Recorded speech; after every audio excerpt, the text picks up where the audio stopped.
So today we are headed out of town to go see Tracy over at Hammerdown Woodworking. We're going to be going over 4 basic power tools to help you get up and running if you think you want to build some projects. 3 of these you may even already have. So anyhow, I can't thank him enough for letting me come over into his shop today. And if you hadn't checked his channel out, I'll leave a link at the end of this video. Welcome to the shop. My name is Tracy Maxfield and this is Hammerdown Woodworking.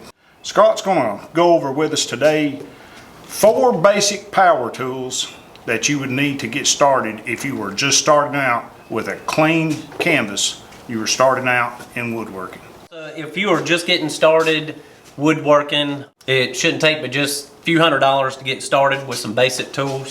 One of the first tools that I would buy is the skill saw. For a couple $100 you can buy one of these, and the good thing about this, it'll let you break down your sheet goods like plywood. It'll let you rip the plywood. You can cross cut it down to where it's a manageable size, and you can do a lot of stuff with this that you can do with the table saw, such as rabbets and dados.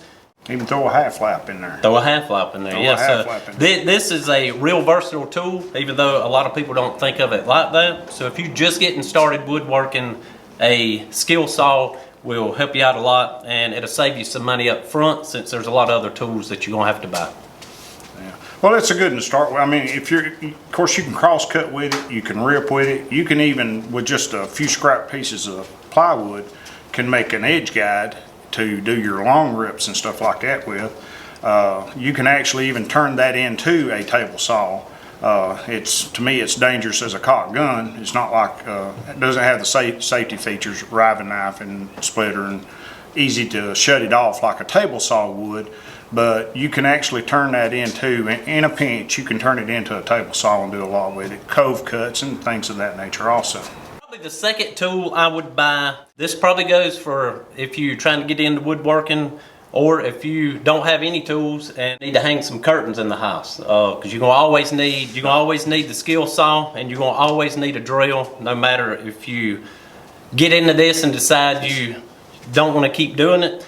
So I would get the drill. The good thing about the drill is, of course, drill your material together, but if you need to do some sanding with it, you can get attachments to do that. And if you need to drill any dowels in it, you can make do with that until you can upgrade. It also will make you a pretty strong screwdriver. Yeah. A lot of us have impact drivers, which that's something that you will probably want on your list down the future, but starting out, you can actually put your screws and things of that nature you can use with just a bit change. You can send your screws home with that. Yeah. So yeah, that's another tool, probably the second tool that I would buy just getting started out. And sometimes you can find some deals on them, you know, and if you can find a deal on a driver and a drill at the same time, it'll help you out sometimes if you are having to fasten some stuff with screws and drill a pilot hole. You won't have to change back and forth. That's true. The third thing I would buy is a jigsaw. Good thing about the jigsaw is it's another tool that you're gonna always need around the house, no matter if you keep this hobby up or not. The jigsaw is probably, out of these 3 tools, probably the one I'd spend the most money on. A jigsaw can be real aggravating if you buy a cheap one.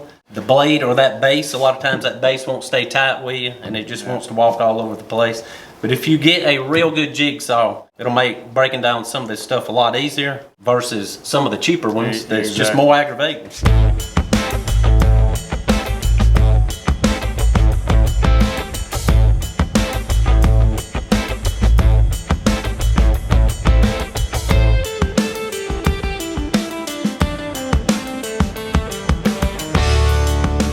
Whether you go with battery operated such as this drill, or you go with one that hooks up to power, make sure that before you buy it, get the biggest bang for your buck. You know, if you're going to be spending $200 on a tool, and of course everybody's got one. This is mine on opinions.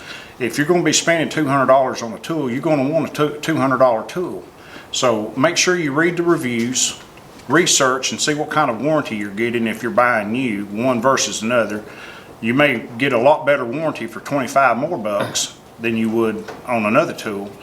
Things of that nature, and shop around. I mean, you can find estate sales, you can find these tools for sale on Craigslist. You'd think DeWalt should be sponsoring us with all this DeWalt thrown out here, you know, but they're not. They're not affiliated in any way. But do some research before you buy any, because there is bad tools out there, and you can get a bad one in any of them. But you know, do a little research. Don't let your lack of research when you're buying these tools be the reason why you did get a bad one. The next tool I think I would buy would be the router. The router is probably the most versatile tool in the shop.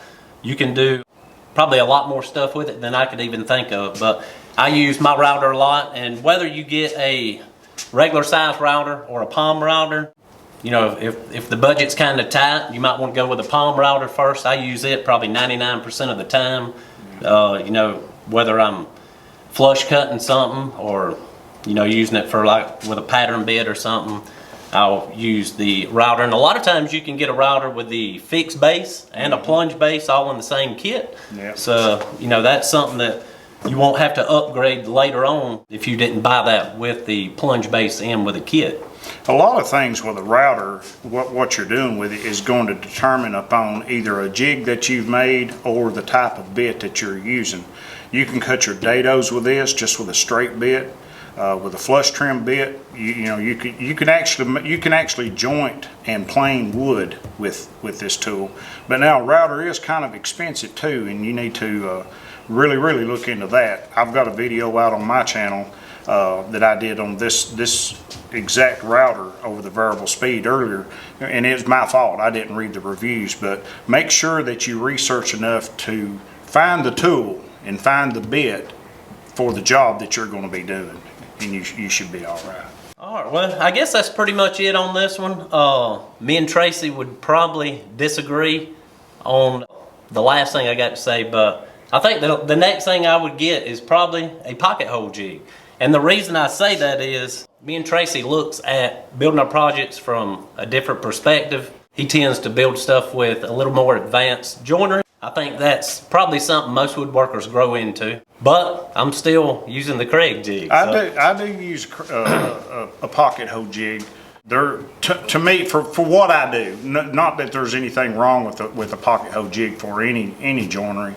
I do use it, but for me for what I build custom furniture for customers, and I want the best to go into that when I go to put my name on it. I will use pocket holes and like face framing, stuff like that. If it's something that I'm needing to pull together for other joinery, I may throw a pocket hole jig in something like that. I don't have anything against them. I just don't, for what I do, I don't really use them a whole lot. Yeah. You know? But I think that is a good tool that you can use for somebody that's beginner or has no clue what they're doing.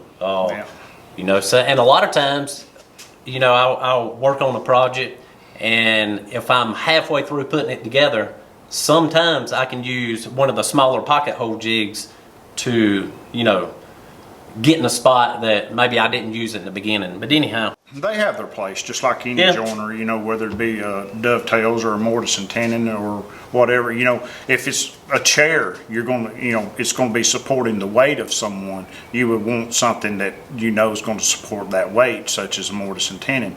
If it's a face frame or even a picture frame or something of that nature that doesn't have the stress that that chair would have, then pocket hole joinery would be just fine. Yeah. All right, well, I guess that's it for this one. If y'all want to check out some of Tracy's channels, I'll leave a link down in the description to his channel. And if you hadn't subscribed to mine yet, go ahead and subscribe to it. Don't forget to subscribe to his. And if y'all got any questions, just leave them down in the comment section. And I guess that's it. Yep. Thanks for watching.